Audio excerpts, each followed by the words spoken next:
Thank you, Representative Meeks.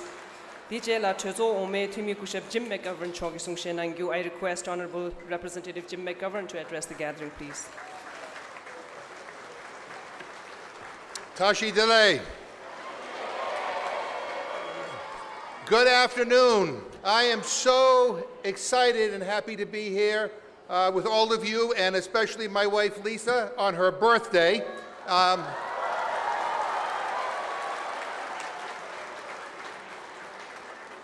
But it is a pleasure to be here today and to have begun this day with an audience with His Holiness the Dalai Lama this morning. It was powerful, it was moving, it was inspiring. He is incredible. We need him. The world needs him. This is the second time my wife Lisa and I have visited Dharamsala. The last time was in May 2017 with a congressional delegation led by Speaker Emerita Nancy Pelosi. And I want to acknowledge her leadership on Tibet for all these years.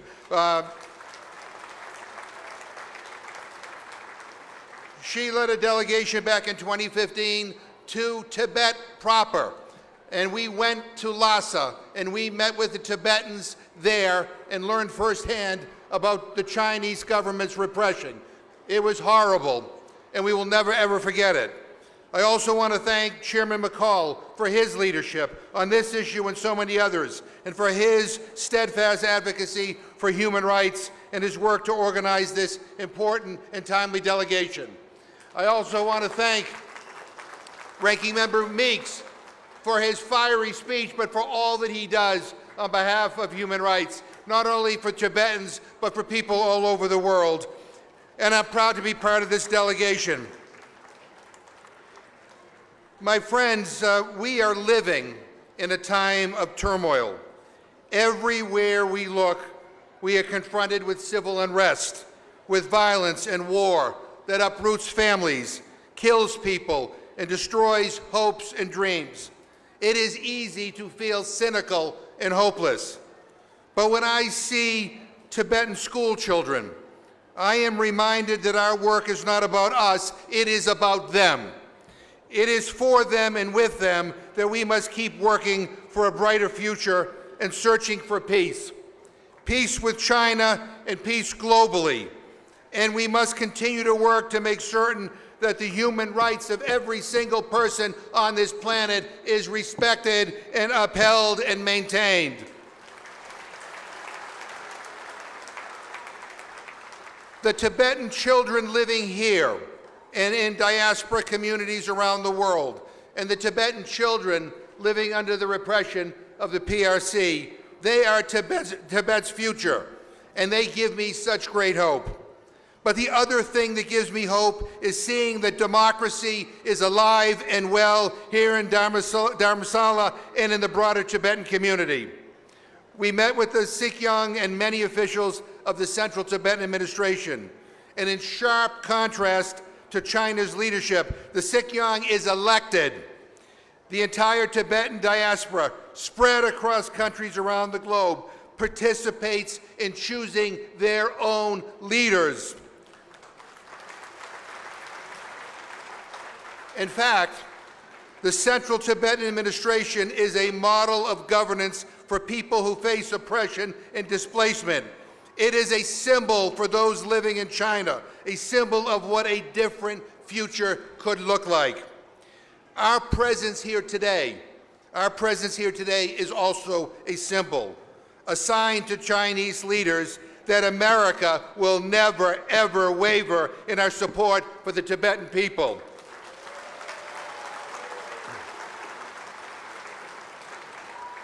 Just last week, as you have heard, Congress passed a major bipartisan bill authored by myself and Chairman McCall and supporting by every single member of our delegation. It was to reaffirm America's support for Tibetan self-determination and to require the United States State Department to counter false information about Tibet. False information like the PRC claimed that Tibet has been part of China since ancient times. That is ridiculous. It is historically inaccurate, and we must correct the record. China will never succeed in erasing Tibetan culture, Tibetan language, Tibetan religion, and Tibetan democracy, and everything Tibetan. We will have your back. And let our bill be a sign to Tibetans that America stands with you on the side of human dignity. And we support your quest to secure the basic rights to which you are entitled under international law. At the end of the day, this comes back to the children. For their sake, for the sake of Tibetans around the world, for the sake of all human beings who yearn for peace, justice, and self-determination, we will not give up in our quest. America stands in solidarity with the people for Tibet for as long as it takes.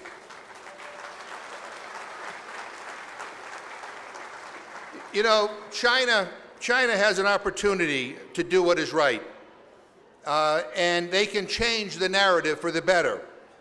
What they need to do is stop their attack against Tibetan culture, religion, and language, and against the Tibetan people. They need to release all Tibetan political prisoners right now.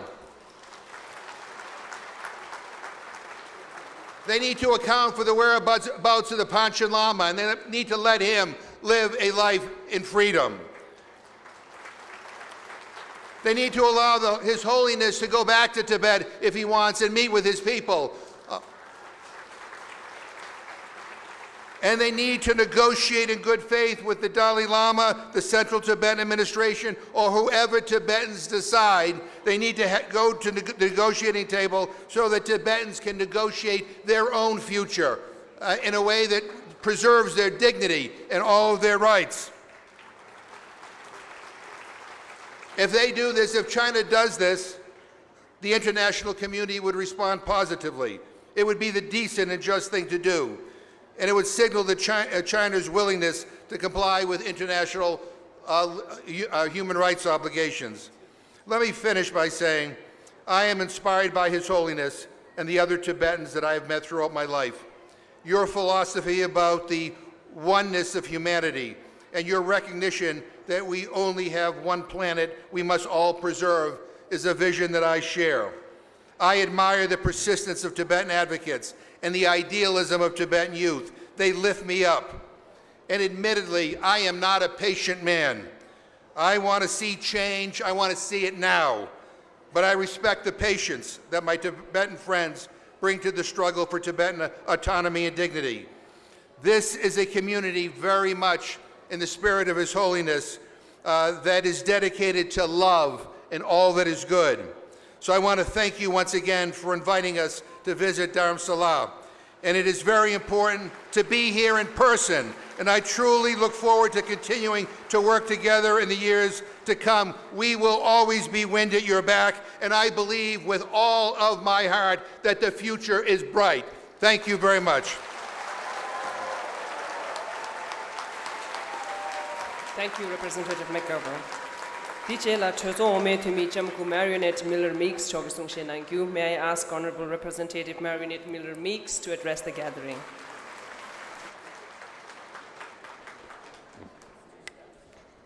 Tashidalek. The school children have been so very patient. Thank you. It is truly momentous for us to be here with you today. When I was a young child, my mother would tell me that faith is like the wind. You cannot see it, you cannot touch it, but it is always around you, and it lifts you up. Today, we were lifted up by the Dalai Lama. We thank the school children for reminding us of the Tibetan culture and tradition, and that their generation is a generation worth fighting for, that your struggle is our struggle.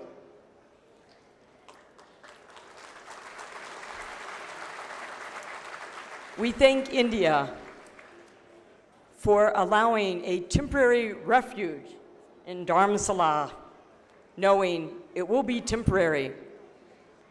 For through faith, as the Dalai Lama said, through faith comes hope. Through hope comes courage. Through courage comes the peace of inner strength to know that one day Tibet will no longer be in exile. Thank you. Thank you. DJ Leah Chozo Ome to me Kushep Ami Bera Chone Sungshe Nangyu. I request Honorable Representative Ami Gawara to address the gathering, please. Tashi Dale. Namaste. I'm Congressman Ami Bera, and I'm here with my beautiful wife, Dr. Janine Bera. I also am the senior Indian American member of Congress. Today, when we met with His Holiness, he reminded me of the deep connection of the people of India with the people of Tibet, the spiritual connection of 1,000 years ago with Tibetan Buddhism. I'm reminded of that, and when I look around at this audience, I see my brothers and sisters, my spiritual brothers and sisters. We share ancestry spiritually. So know, brothers and sisters, that you have one of your own brothers in the United States Congress fighting for your rights, for your freedom, for your future. We're in this together. And as His Holiness said, we will win because it is about compassion, it is about the heart, it is about the oneness that we all share together. So know again, your brother is on the floor of the United States Congress fighting for your freedom.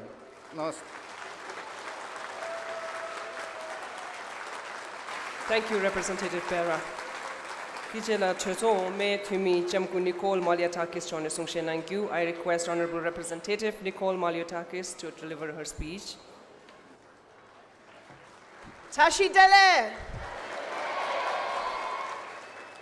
My name is Nicole Maliatakis. I am very proud to bring greetings from my district of Staten Island and Brooklyn in New York City. It is home to the Jacques Marquet Tibetan Museum, which His Holiness visited in 1995, and many of the members that you have representing you in government have also visited it. But when His Holiness came in 1995, he said the words that it was the closest to Tibet that you could find in the West. And I'm very proud to represent that beautiful cultural gem.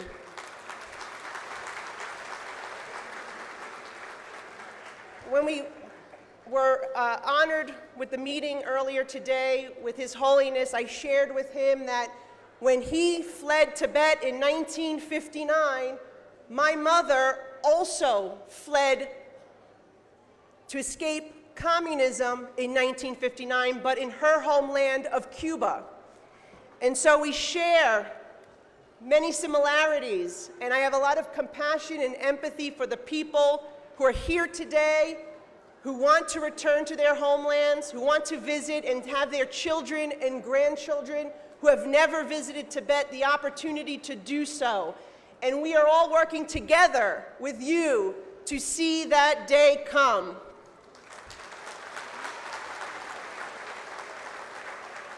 And we believe that everyone in the world, including the 7 million people in Tibet right now, deserve to live where they have life, liberty, and the pursuit of happiness, as we so proudly say in the United States of America. Thank you all for having us with you today, and long live a free Tibet.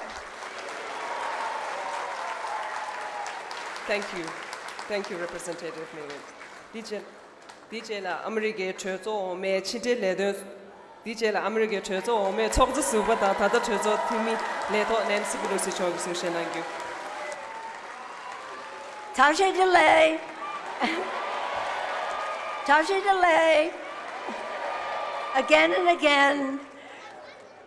Thank you all for your very warm welcome.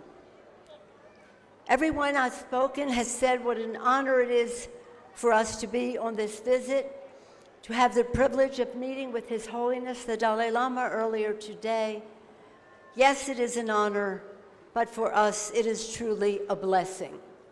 It is a blessing to see all of you, to say thank you to you. It has been said earlier that you're saying thank you to us, but we're saying thank you to you. Because you heard our colleagues talk about this legislation that was passed last week. We have been fighting this fight, all of us, for a long time. And with the spirituality of His Holiness, with the maneuvering inside the Congress, we've made progress.